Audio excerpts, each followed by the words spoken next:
जमशेदपुर नाम के गांव में एक बूढ़ी औरत जानकी रहा करती थी। उसको 3 लड़कियां थी। पहली का नाम था दिशा, दूसरी का नाम था जिया और तीसरी का नाम था गीता। जानकी अपनी दोनों बेटियों से बहुत प्यार करती थी, लेकिन छोटी बेटी गीता से वो नफरत किया करती थी, क्योंकि उसका जन्म होने के बाद उसके पिताजी गुजर गए थे और उनके कमाने का जरिया भी खत्म हो गया था। जानकी उसे बहुत भला बुरा कहती, मगर गीता अपनी माँ होने के कारण उसे उल्टा जवाब नहीं देती थी। जानकी गीता को झूठा खाना दिया करती थी, उसे फटे पुराने कपड़े दिया करती थी। उसकी बहनें भी उसके साथ इसी तरह का व्यवहार करती थी। इन सब के कारण गीता बहुत उदास थी, मगर वो कुछ नहीं बोलती थी। अरे दिशा, जिया, जरा फल भी खाया करो, कैसी हो गई हो? ये सब गीता कोने में खड़ी देख लेती है। वो मन ही मन बहुत उदास हो जाती है और बाहर जाके रोने लगती है। तभी जानकी उसे आवाज लगाती है। अरे ओ गीता, कहाँ मर गई तुम? ये काम कौन करेगा? चल उठा ये प्लेट और ले जा। वो झूठे फल देख गीता रोने लगती है और वो सारे फल पंछियों को डाल देती है। ऐसे ही बहुत दिन बीत जाते हैं। भरपेट खाना ना मिलने की वजह से गीता की तबीयत भूख के मारे खराब हो जाती है, मगर घर के सारे काम उसे ही करने पड़ते हैं। एक दिन वो हमेशा की तरह अपने काम कर रही थी, तभी हम ये चिकन के सारे पीस खा लेते हैं और बचा हुआ उस गीता के लिए रख देते हैं। ये सही बात है, ऐसा ही करेंगे। चलो। ऐसा बोल के दिशा और जिया वहाँ से चली जाती है। तब गीता वहाँ आती है और मेज पर पड़े चिकन के खाए हुए पीस देखकर उसे बहुत बुरा लगता है। उसकी वो खाने की इच्छा भी नहीं होती। वो सारा खाना एक प्लेट में निकालकर अपने घर के बाहर कुत्तों को खिला देती है। वो एक बड़ी पहाड़ी पर चली जाती है और जाते समय अपने हाथ में एक लकड़ी की काठी लेकर जाती है। पहाड़ी पर पहुंचकर वो एक जगह बैठ जाती है और फूट फूट कर रोने लगती है। बहुत देर हो जाने के बाद उसे वहाँ से एक आवाज आती है। गीता, गीता, मेरी बच्ची, तुम क्यों रो रही हो? क्या हुआ है? कौन हो आप? आपको मेरा नाम कैसे पता? मैं जादुई दादी हूँ। मेरे पास जादू है। मैं मेरे जादू से कुछ भी कर सकती हूँ। तुम्हें क्या हुआ है बताओ? जादुई दादी, मेरे घर में माँ और 2 बहनें रहती है। वो मुझसे सौतेलों सा व्यवहार करती है। मैं उनके लिए उनके सारे काम करती हूँ, फिर भी मुझसे वो ऐसा व्यवहार करती है। मैं क्या करूँ? मुझे हमेशा झूठा खाने को देती है। आज भी मैं बहुत भूखी हूँ, मुझे खाना चाहिए। अच्छा, तो ये बात है। तुम यहाँ पहाड़ी पर आई थी, तब तुम हाथ में क्या लेकर आई हो? बताओ जरा। मैं हाथ में एक लकड़ी लेकर आई हूँ अपने संरक्षण के लिए। बाकी तो मेरे पास कुछ भी नहीं है। तुम्हारे हाथ में जो लकड़ी है वो हमेशा की तरह लग रही है क्या? देखो जरा। हाँ दादी, आज थोड़ी अलग सी लग रही है, मगर इससे क्या होगा? मुझे खाना तो नहीं मिलेगा ना? गीता, इस छड़ी से तुम बोलो, हे जादुई छड़ी, मुझे खाना दो। तब ये छड़ी एक मेज में परिवर्तित हो जाएगी और तुम जो खाना चाहती हो वो मंगवा सकती हो। सच में दादी ऐसा होगा? करके तो देखो। गीता अब उस छड़ी से कहती है। हे जादुई छड़ी, मुझे अभी के अभी चिकन बिरयानी और कुछ मीठे पकवान चाहिए। तभी वो छड़ी एक मेज में बदल जाती है और उसे जो चाहिए वो पकवान वहाँ आ जाते हैं। गीता उस खाने पर टूट पड़ती है और सारा खाना खा डालती है। खाना खाने के बाद वो बूढ़ी दादी को धन्यवाद देती है। धन्यवाद दादी, आपने मेरे लिए इतना कुछ किया। अब तुम कभी भी भूखी नहीं रहोगी और कुछ भी चाहिए तो इस छड़ी से मांग लेना, ठीक है? अब दादी गायब हो जाती है और गीता वो जादुई छड़ी लेकर घर आती है। अब गीता बहुत खुश रहने लगी और उसे खाना खाने की भी कोई चिंता नहीं थी। अब उसके बहनों के प्लेट का खाना वैसे ही रहने लगा। ये बात दिशा और जिया के नजर से छुप नहीं पाई। अरे दिशा, ये गीता खाना क्या खाती है? प्लेट में हम जो छोड़ देते हैं वो वैसे का वैसा ही रहता है। हाँ, अगर ये घर का खाना नहीं खाती तो खाती क्या है? चलो हम उसका पीछा करते हैं, हमें पता चल जाएगा कि ये कहाँ जाती है और क्या करती है। जिया और दिशा अगले दिन गीता का पीछा करती है। गीता छड़ी लेकर उस पहाड़ी पर जाती है। वो दोनों उसके पीछे पीछे चली जाती है। अरे जिया, ये गीता पहाड़ी पर क्यों जा रही है? क्या पता, देखते हैं, चलो। जिया और दिशा एक पेड़ के पीछे छुप जाती है और गीता को देखने लगती है। गीता अपने हाथ में वो छड़ी लेकर बोलती है। हे जादुई छड़ी, मुझे खाना दो। मेरे मनपसंद पकवान मुझे चाहिए। अब वहाँ एक मेज तैयार हो जाती है और मेज पर तरह तरह के पकवान आ जाते हैं। गीता उस मेज पर बैठकर खाना खाने लगती है। तभी दिशा जिया से कहती है। अरे ये गीता के पास क्या जादुई छड़ी है क्या? अरे ये तो सच में जादुई छड़ी है। ये गीता की बच्ची यहाँ खाना खाती है। इसीलिए घर का खाना नहीं खाती। चलो ये बात हम माँ को बताएंगे। चलो। दोनों बहनें घर जाकर अपनी माँ को सारी सच्चाई बता देती है। अरे माँ, उस गीता के पास एक जादुई छड़ी है। वो छड़ी जो मांगो वो देती है। हाँ माँ, सच में हमने हमारी आंखों से देखा है। अच्छा, ऐसी बात है। इसीलिए ये कलमुही घर का खाना नहीं खाती है। आने दो इसे, आज देखती हूँ। जानकी गीता का इंतजार करती है। जब गीता घर आती है। अरे ओ गीता, कहाँ चली गई थी? आने में बड़ी देर कर दी। माँ, मैं उस पहाड़ी पे गई थी, वहाँ मेरा मन लगता है, इसलिए वहाँ जाती हूँ। बाकी कुछ नहीं है माँ। अच्छा, बहुत बड़ी हो गई हो, अपने माँ से झूठ बोलने लगी हो। मुझे सब पता है कि तुम क्या करती हो, झूठ बोल रही हो। नहीं माँ, मैं झूठ नहीं बोल रही हूँ, मैं सच बोल रही हूँ। अच्छा, तुम झूठ नहीं बोल रही? तो इस छड़ी का तुम क्या करती हो? पहाड़ी पे जाते समय मेरे संरक्षण के लिए मैं इसे अपने पास रखती हूँ। अच्छा, तो दो ये छड़ी, इसे मैं मेरे पास रखती हूँ। ऐसा कह के जानकी वो छड़ी गीता से छीन लेती है और जानकी उस छड़ी के 2 टुकड़े कर देती है। वो टुकड़े वो गीता को देती है। ये देख गीता बहुत रोने लगती है। आपने ऐसा क्यों किया माँ? क्योंकि ये जादुई छड़ी है जो तुम्हें खाना देती है, इसीलिए मैंने इसे तोड़ा। अब गीता फूट फूट के रोने लगती है। वो टूटी छड़ी लेकर अपने कमरे में चली जाती है। उसके पुराने दिन वापस आ जाते हैं। उसे खाने के लाले पड़ते हैं। अब वो पहले की तरह ही भूखी रहने लगी थी। एक दिन वो फिर से उस पहाड़ी पर चली जाती है और वहाँ बैठकर फूट फूट कर रोने लगती है। बहुत देर हो जाती है। उस पहाड़ी पर बहुत बड़ा प्रकाश छा जाता है और वहाँ वो जादुई दादी वापस आ जाती है। क्या हुआ गीता, आज फिर से यहाँ फूट फूट कर रो रही हो? दादी, मेरी ये जादुई छड़ी मेरी माँ ने तोड़ डाली है। अब मेरी हालत पहले जैसी ही हो गई है। मुझे खाने को कुछ भी नहीं मिलता। अब मैं क्या करूँ? मेरी प्यारी गीता, तुम चिंता क्यों करती हो? ये अभी भी जादुई छड़ी ही है। तुम अब इस जादुई छड़ी के टुकड़ों को जहाँ तुम हमेशा जाती हो वहाँ जमीन में गाड़ दो, फिर देखो चमत्कार। अब तुम घर जाओ। जादुई दादी, ये सब मेरे साथ कब तक चलेगा? बेटी, मैंने जो कहा है वो करो, तुम्हारी सारी उलझनें सुलझ जाएगी। चलो, मैं चलती हूँ। दादी वहाँ से गायब हो जाती है और गीता वहाँ से चली जाती है। गीता अपने घर आकर अपने आंगन में चुपके से उस छड़ी के टुकड़े गाड़ देती है। अगले दिन वो बाग में जाकर देखती है तो उस छड़ी की जगह एक छोटा सा पौधा उगाता है। वो उस पौधे का अच्छी तरीके से ख्याल रखती है और कुछ ही दिनों में वो पौधा एक पेड़ में परिवर्तित हो जाता है। उसे देख गीता बहुत खुश हो जाती है। जानकी और उसकी 2 बेटियों की भी नजर उस पौधे पर पड़ती है और वो आश्चर्यचकित होती है। अरे दिशा, जिया, ये देखो, ये पेड़ चमत्कारी पेड़ है। इसके पत्ते चांदी के और फल सोने के हैं। जरा देखो तो। हाँ, सच में माँ, ये तो अद्भुत पेड़ है। चलो हम उसे वहाँ जाकर देखते हैं। जानकी, दिशा और जिया वहाँ चली जाती है और उस पेड़ के फल तोड़ने की कोशिश करती है।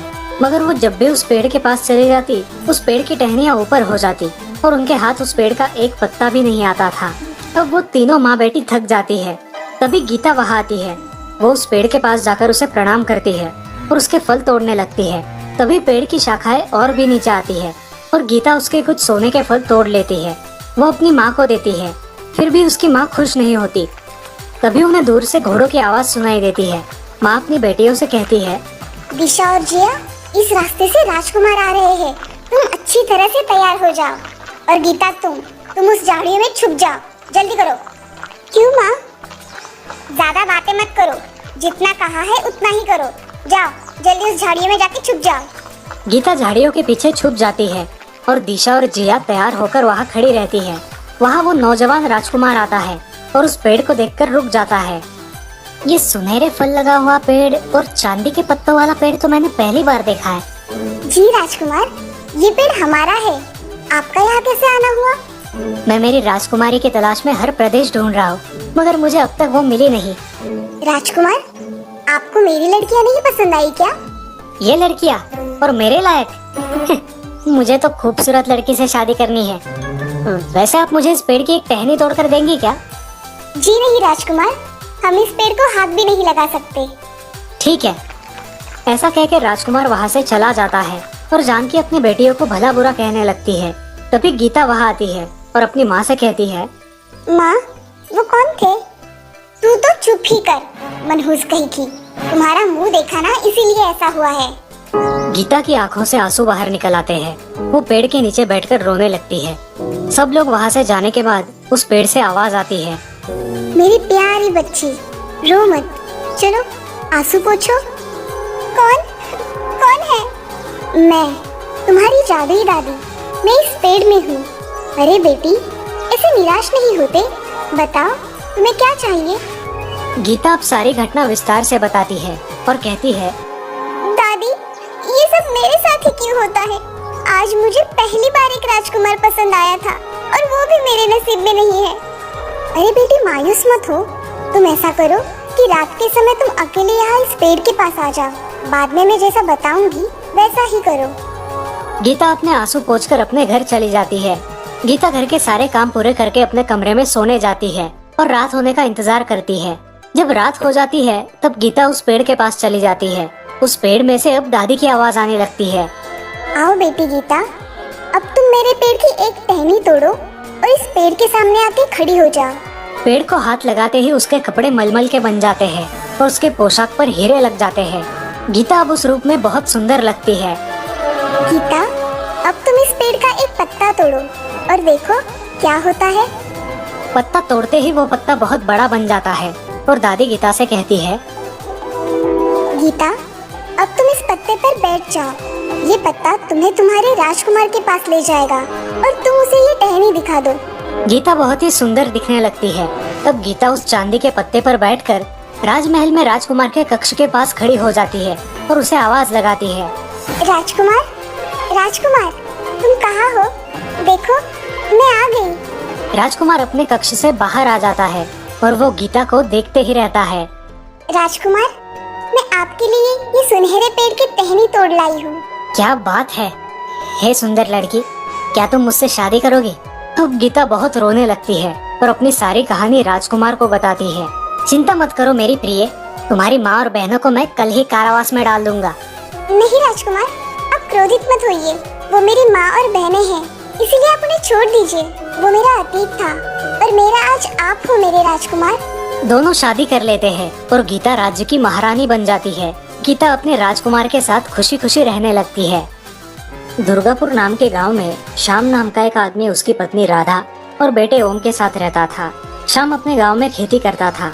उसकी पत्नी उसके काम में हाथ बटा दिया करती थी। उसका बेटा ओम बड़ा बनकर बड़ा अफसर बनना चाहता था, इसलिए वो बहुत सारी मेहनत किया करता था। वो हर रोज खूब पढ़ाई करता था और स्कूल में भी अव्वल आता था। अरे बेटे, कितना वो स्टडी करते रहते हो, चलो अपने खेतों में छुट्टी के दिन काम करने जाते हैं। अरे नहीं पिताजी, मैं मेरा स्टडी ही करूँगा। आप जाना चाहते हो तो जाइए, मैं घर पर ही रुकूंगा। अजी रहने दीजिए ना इसे घर पर ही, मैं आती हूँ आपके साथ। इतना कुछ नहीं है, तुम घर पर ही रहो। अरे वो मेरे साथ आ जाता तो उसे कुछ खेती का काम सिखा देता। शाम ऐसा कह के खेती करने के लिए निकल जाता है। ओम घर पर ही अपनी पढ़ाई करता रहता है। अगले महीने में ओम की परीक्षा का रिजल्ट आता है और वो पूरे जिले में अव्वल आता है। सारा गांव ओम का गुणगान करने लगता है और ओम को एक विदेशी कंपनी से जॉब के लिए कॉल आता है। ये बात ओम अपने घर पर बताता है। पिताजी, मुझे फॉरेन की कंपनी में काम मिला है, क्या मैं जा सकता हूँ? अरे बेटा, इतनी दूर तू जाएगा, वहाँ तो हमारा कोई भी नहीं है। पिताजी, हमेशा कोई साथ हो ऐसा जरूरी नहीं है, मैं मेरा ख्याल रख लूंगा, आप मेरी चिंता मत कीजिए। अरे बेटा, ये तो बहुत खुशी की बात है, मगर हमने आज तक तुझे कभी अकेला नहीं छोड़ा है ना, इसीलिए दिल बैठा जा रहा है। अरे माँ, मैं मेरा ख्याल रख सकता हूँ। बेटा, अगर तुमने मन में तय कर ही लिया है तो ठीक है, तुम जाओ, मगर हर रोज हमें फोन कर देना। हाँ पिताजी, करूँगा ना, वो क्या बताने की बात है। ओम फॉरेन निकल जाता है और वहाँ जाते ही अपने माँ बाप को फोन करता है। पिताजी, मैं ओम बोल रहा हूँ, यहाँ पहुँच गया हूँ, सब ठीक है। पहुँच गए बेटा, अपना ख्याल रखना। हाँ पिताजी, आप भी अपना ख्याल रखना। राधा और श्याम अपने खेत में काम करके अपना वक्त बिताते थे। ऐसे ही बहुत दिन बीत जाते हैं। उनके गांव में अब चोरियों के किस्से हर रोज सुनाई देने लगे थे। हर रोज किसी न किसी के घर में चोरी हुआ करती थी। श्याम और राधा भी बहुत डर गए थे। गांव के लोगों को पता नहीं चल रहा था कि चोरियां कौन कर रहा है। मगर एक दिन गांव की बूढ़ी औरत ने कुछ डाकुओं को गांव में आकर चोरी करते हुए देख लिया। अब सारे गांव वाले बहुत डर गए थे। रात के समय कोई भी बाहर नहीं निकलता था। ऐसे ही एक दिन सरपंच और गांव के लोग एक जगह जमा होकर बात कर रहे थे। अरे भाइयों, हमारे गांव में हर रोज चोरियां हो रही है, इसका क्या करें? पुलिस को जाकर कंप्लेंट करे क्या? नहीं सरपंच जी, अगर हमने उनके खिलाफ कंप्लेंट कर दी तो वो गांव के लोगों के जान के साथ कुछ न कर दे। इससे अच्छा हम हमारा सारा पैसा और जवाहरात बैंक में रखाते हैं। हाँ ये सही है। अगले ही दिन ओम का फोन आता है। नमस्ते माँ, मैं अगले महीने घर आ रहा हूँ। सच में बेटा? जल्द आ जा, अब तुम्हारी बहुत याद आ रही है। ओम अगले महीने ही घर आता है और अपने साथ अपनी गर्लफ्रेंड साशा को लेकर आता है। सारे गांव वाले ओम की तरफ देखते ही रहते हैं। उधर राधा पूजा की थाली लेकर अपने बेटे का स्वागत करने के लिए खड़ी होती है।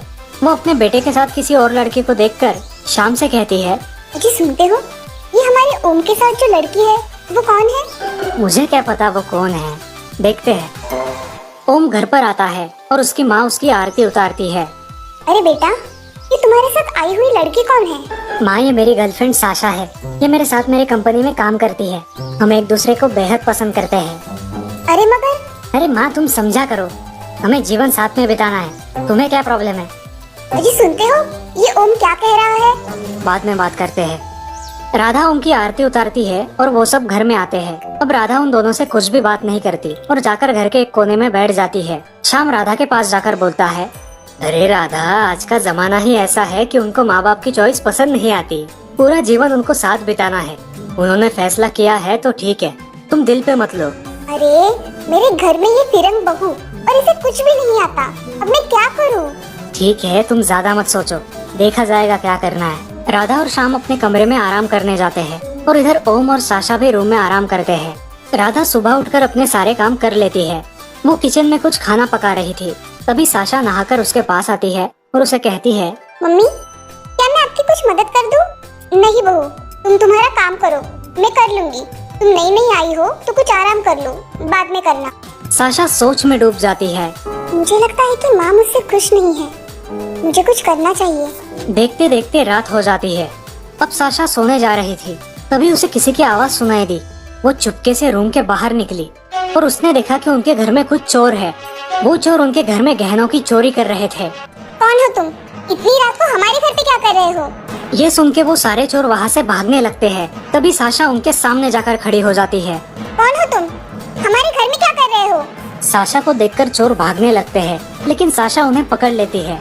साशा कराटे और एथलेटिक में माहिर थी, इसीलिए वो चोरों से मुकाबला कर सकती थी। उसने चोरों को पकड़कर मारना शुरू किया। चोरों के चिल्लाने की आवाज सुनकर गांव वाले और घर के सभी लोग जाग गए। सब वहाँ इकट्ठा हो गए और देखा तो साशा चोरों की पिटाई कर रही थी। अब आएगा क्या चोरी करने? करेगा फिर से चोरी? साशा सारे गुंडों की खूब पिटाई करती है और ओम शहर के पुलिस को फोन करता है। कुछ देर बाद पुलिस वहाँ पर आती है। इन्हें किसने मारा है? मैंने मारा, ये चोरी कर रहे थे। अच्छा हुआ आपने इन्हें पकड़वा दिया, ये हमें कब से चकमा दे रहे हैं, अब आए हाथ में। अच्छा हुआ सर, आप जल्दी आ गए, थैंक यू। अरे ये तो हमारा कर्तव्य है, मगर ये चोर हमारे हाथ ही नहीं आ रहे थे। बहुत लूट चुके हो तुम लोगों को। साशा जी, आपका खास करके धन्यवाद, आपकी वजह से ही ये चोर मिले हैं। अब पुलिस वाले चोरों को लेकर चले जाते हैं। अरे ये लड़की कौन है जिसने इन्हें पकड़ा दिया? अरे वो मेरी होने वाली बहू है, उसका नाम है साशा। राधा अब बड़े गुणगान गाकर अपने बहू के बारे में सबको बताती है। कुछ दिनों बाद ओम और साशा की भारतीय रिवाज से शादी हो जाती है और वो दोनों खुशी खुशी वापस फॉरेन लौट जाते हैं। उस गांव में फिर कभी चोरियां नहीं होती। इस कहानी से हमें ये सीख मिलती है कि कभी भी किसी को कम नहीं समझना चाहिए, हर एक के गुणों का सम्मान करना चाहिए। श्रीरंगपुर नाम के गांव में राजेश नाम का भेलपुरी वाला रहता था। वो बहुत अच्छी भेलपुरी बनाता था और उसकी भेलपुरी गांव वालों को बेहद पसंद थी। उसकी भेलपुरी खाने के लिए लोग देर देर तक रुका करते थे। ऐसे ही बहुत दिन बीत गए थे। राजेश का धंधा बहुत अच्छा चल रहा था। वो दिन भर अपना काम कर लेता था और दोपहर होने के बाद भेलपुरी बेचने के लिए गांव में गली गली घूमता था, जिससे उसकी भेलपुरी जल्दी खत्म हो जाती थी और वो रात को अपने घर चला जाता था। उस गांव में 8 बजे के बाद कोई भी गांव के बाहर नहीं जाया करता था। उस गांव में ऐसी कहावत थी कि रात के समय उस गांव में एक चुड़ैल आती है। वो गांव के बाहर के कब्रिस्तान में रहती है, मगर ये कहावत कुछ लोग मानते थे और कुछ लोग नहीं। एक दिन राजेश अपने गांव में बहुत देर तक भेलपुरी बेचता है और वो ये नहीं जानता था कि सच में चुड़ैल आती है या नहीं। उस दिन वो अपना भेलपुरी का ठेला लेकर घर जा रहा था। तभी अचानक उसे वो चुड़ैल गांव में घूमती नजर आई। वो जल्दी जल्दी अपने घर जाने निकला, लेकिन उसके ठेले के पहियों की आवाज आते ही उस चुड़ैल की नजर उस पर पड़ी। मिल गया मुझे मेरा पहला शिकार। अब तुझे नहीं छोड़ूंगी। अरे मर गया रे, आज ये मेरा किससे पाला पड़ गया। ये चुड़ैल तो मुझे आज नहीं छोड़ेगी। अब कहा जाएगा, मेरी आहट से गांव वाले बाहर नहीं निकलते हैं, और तू तो बड़ा ही बहादुर है जो रात के समय बाहर निकलता है। अब मैं तुम्हें नहीं छोड़ूंगी, मैं तुम्हें खा डालूंगी। ऐसा बोल के वो उसे पकड़ लेती है। अरे छोड़ दो मुझे चुड़ैल, मैंने तुम्हारा क्या बिगाड़ा है, छोड़ो मुझे। ऐसा कह के भेलपुरी वाला अपने जान की भीख मांगता है, मगर चुड़ैल भेलपुरी वाले के शरीर पर कब्जा कर लेती है और उसको हथियार बनाकर गांव में घूमने लगती है। राजेश अब अपने घर में ही रहने लगता है और दोपहर होने के बाद अपनी जादू से भेलपुरी बनाता है और वो बेचने गांव में जाया करता है। भेलपुरी ले लो भेलपुरी, ताजा ताजा भेलपुरी। ऐसा कह के वो गली गली घूमकर भेलपुरी बेचने लगा। तब जो भी वो भेलपुरी खाता वो खाता ही रहता था, मगर भेलपुरी खाने के कुछ समय बाद ही चक्कर आकर गिर जाता। भेलपुरी वाला अपने जादू से उन लाशों को गायब कर देता था और उन्हें अपने घर पहुंचाया करता था। फिर रात के समय घर जाकर उन लाशों को कब्रिस्तान में ले जाकर कब्र के पास फेंक देता था। अच्छे बकरे मिले हैं आज, अब मुझे 8 दिन तक टेंशन नहीं। एक आदमी हरिया उसे लाशों को ले जाते समय देख लेता है और वो ये भी देख लेता है कि उन लाशों को वो कब्र में डाल रहा है। हाय रे, ये नासपीटा भेलपुरी वाला, हमारे गांव के आदमियों को इसने अगवा कर लिया है। इन गांव वालों को कैसे छुड़ाया जाए। हरिया चुपके से वहाँ से निकल जाता है और गांव में आकर गांव वालों को जमा करके ये सारी बातें बताता है। अरे गांव वालों, ये भेलपुरी वाला अपने गांव के लोगों को जादुई भेलपुरी खिलाकर बेहोश करता है और रात में उन्हें कब्रिस्तान में लेकर जाता है। अरे हरिया, हम क्या कर सकते हैं? फिलहाल के लिए उसके पास से भेलपुरी मत खाइए, बाकी का कल सोचेंगे। तब गांव में ये खबर फैल जाती है। सारे लोग भेलपुरी वाले से डरने लगते हैं और उसके हाथ की भेलपुरी खाना बंद कर देते हैं। भेलपुरी वाला गांव में जब भी आता, लोग उसे नजरों से घूरने लगते। उसे कुछ शक होने लगा, आज ये लोग मुझसे कुछ खरीद क्यों नहीं रहे। जाने दो, फिलहाल तो मेरे पास खाने के लिए काफी खाना है, बाद में देखूंगा। तब सारे गांव वाले उससे डरकर सामने भी नहीं आते थे। इस समस्या का कुछ हल निकाला जाए ऐसा सभी को लग रहा था, इसलिए सारे गांव वाले सरपंच जी के यहाँ जमा होते हैं। सरपंच जी, हमारे गांव में भेलपुरी वाला है जो कि भूतिया बन गया है। हमें उस भेलपुरी वाले से गांव वालों को बचाना चाहिए। ये खबर पक्की है कि ऐसे ही कुछ बक रहे हो? नहीं सरपंच जी, मैंने अपनी आँखों से देखा है। अगर आपको विश्वास नहीं है तो आप आजमा के देख लीजिए। अरे नहीं, मैं तो अपने गाँव वालों के भलाई के लिए बोल रहा था।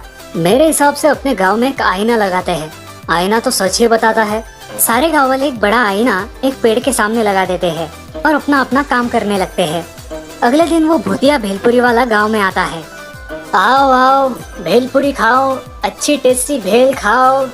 अरे भाई ये लो भेलपुरी, बहुत ही स्वादिष्ट है। नहीं भाई, आज मेरा उपवास है, आज मैं भेलपुरी नहीं खाऊंगा। अरे मूर्ख गांव वालों, क्या उपवास कर रहे हो? ये सब फालतू की चीजें होती है। राम अब वहाँ से चला जाता है और उस आईने के सामने आता है। आईने के सामने आते ही उसकी शक्ल एक चुड़ैल में परिवर्तित हो जाती है। गांव वाले ये देखकर बहुत डर जाते हैं। अरे हरिया भाई, क्या यह सच में चुड़ैल है जिसने भेलपुरी वाले के शरीर पर कब्जा कर लिया है? अरे ये भेलपुरी वाला तो सच में भूत बन गया है। इससे हमारे गांव वालों को खतरा है, हमें बड़ी सावधानी से काम करना पड़ेगा। अब हम क्या करें जिससे सारे गांव वाले सही सलामत वापस आ सके? सरपंच जी, आप उस भेलपुरी वाले के बारे में गांव के पंडित जी को बताइए, क्या पता उनके पास कोई इलाज हो। हाँ हरिया, तुम सही कह रहे हो। आज ही मैं पंडित जी से बात करता हूँ, देखता हूँ क्या बोलते हैं। तुम तुम्हारे घर में सुरक्षित रहो, मैं उनसे बात करता हूँ। अब सारे गांव वाले अपने घर में ही रहते हैं। इधर सरपंच जी गांव के पंडित जी को बुलाते हैं। पंडित जी उनके घर आते हैं। आइए पंडित जी, जरा आपसे महत्वपूर्ण विषय पे चर्चा करनी है। बोलिए सरपंच जी, क्या समस्या है? किस विषय में आपको चर्चा करनी है? पंडित जी, गांव में एक चुड़ैल आई है जिसने एक भेलपुरी वाले के शरीर पर कब्जा कर लिया है और उसने गांव के लोगों को अगवा किया है। अब उन्हें कैसे छुड़ाया जाए, इसका कुछ उपाय बताइए। ठीक है, ऐसा बोल के पंडित जी आंखें बंद कर लेते हैं और ध्यान लगाते हैं। कुछ देर बाद आंखें खोल के वो बोलते हैं, आपके गांव में एक चुड़ैल ने भेलपुरी वाले के शरीर पर कब्जा कर लिया है और अब वो गांव के लोगों को अगवा करके कब्रिस्तान में ले जा रही है और वहाँ अपनी कब्र में डाल रही है। पंडित जी, अब आप ही बताइए कि हम क्या करें जिससे सारे गाँव वाले इस चुड़ैल की बला से बच सके। सरपंच जी, आप सब लोगों को एक जगह जमा होकर उसे अपनी बातों में उलझा रखना है तभी मैं वहाँ आकर मंत्र जाप करूंगा और उस पर जल छिड़कूंगा, जिससे वो चुड़ैल हमेशा हमेशा के लिए यहाँ से चली जाएगी। ठीक है पंडित जी, आप कल आइए। मैं सब गाँव वालों को लेकर नीम के पेड़ के पास मिलता हूँ। ठीक है सरपंच जी, अब मैं चलता हूँ। पंडित जी वहाँ से चले जाते हैं। सरपंच जी सारे गाँव वालों को अगले दिन गाँव के बीचों बीच नीम के पेड़ के पास जमा होने बोलते हैं। सारे गाँव वाले अगले दिन गाँव के बीचों बीच जमा हो जाते हैं। आ गए सारे गाँव वाले। अब वो भेलपुरी वाला उसके घर से निकलकर यहाँ आएगा और हम सबको एक साथ देखकर हमें मारने के लिए आएगा। सब लोग तैयार हो जाओ। आ गए सब गाँव वाले, कोई रह नहीं गया है ना। अब कुछ देर में भेलपुरी वाला अपने टाइम में गांव में भेलपुरी बेचने आता है, लेकिन गांव के गलियों में कोई ना देखकर वो सोचता है, अरे आज इन गांव के लोगों को क्या हुआ है, सारे के सारे कहाँ चले गए। भेलपुरी वाला बहुत देर तक घूमता है मगर उसे कोई दिखाई नहीं देता। उसे शक हो जाता है। तभी उसे सारे लोग एक जगह पर जमा दिखाई देते हैं। अरे वाह, आज सबको मरना है। सब एक जगह पे जमा हुए हैं। मुझे तो आज बहुत सारे शिकार मिलेंगे। ऐसा कह के भेलपुरी वाला अपने भेलपुरी की गाड़ी लेकर आगे चला जाता है। अरे भेलपुरी ले लो गाँव वालों, बहुत ही स्वादिष्ट भेलपुरी है। सारे गाँव वाले उसकी तरफ देखते हैं और उसे देखकर अनदेखा करते हैं और अपनी अपनी बातों में उलझे रहते हैं। अरे भेलपुरी ले लो गाँव वालों, बहुत ही स्वादिष्ट भेलपुरी है। अरे हमें तुम्हारी भेलपुरी नहीं चाहिए। हरिया उसे अपनी बातों में उलझा के रखता है। तभी वो भेलपुरी वाला उस आईने के सामने जाता है। पंडित जी तुरंत उसी समय उसके शरीर पर मंत्र जाप करके जल छिड़कते हैं और वो चुड़ैल जोर जोर से चिल्लाने लगती है, मेरे साथ धोखा, छोड़ूंगी नहीं मैं तुम सबको। ऐसा कहके उस चुड़ैल का बदन आग से जलने लगता है और वो मुक्त हो जाती है। भेलपुरी वाला जमीन पर गिर जाता है और गांव के लोग उस कब्र से मुक्त होकर गांव में वापस आते हैं। ये सब देख के गांव वाले बहुत खुश होते हैं। धन्यवाद पंडित जी, आपकी मदद से सारे गांव वालों की जान बच गई है। अरे वो चुड़ैल अब मुक्त हो गई है। अब वो यहाँ वापस कभी नहीं आएगी। आप निश्चिंत होकर गांव में रह सकते हैं। धन्यवाद पंडित जी, आपकी बड़ी मदद मिली। आपका शुक्रिया।